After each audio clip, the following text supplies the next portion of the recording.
در عادت عرب زنا خوجینن، در عادت ما نمیشوخی. زن خوجین میکنه بچور در کوچه میمونه، یه روز میکنه، 2 روز میکنه، 1 سال میکنه. همین آدما رو دیدگی 4 گودن قدیمه بدرش میکنه، جانش نمیرسه. آخه عرف ما دیگه چیه؟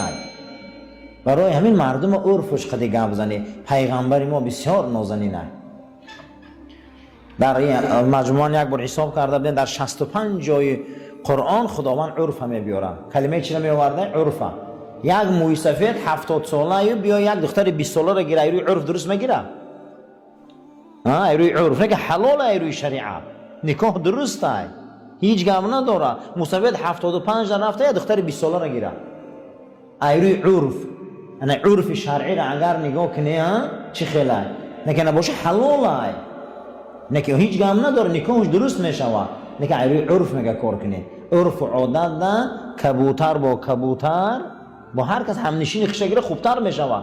جناب پیغمبر گفت فانکحوا بکرا، دختری بکری یا شگیره چون بازی را دوست میداره. اگه 75 ساله مسابقه چی بازی میکنه؟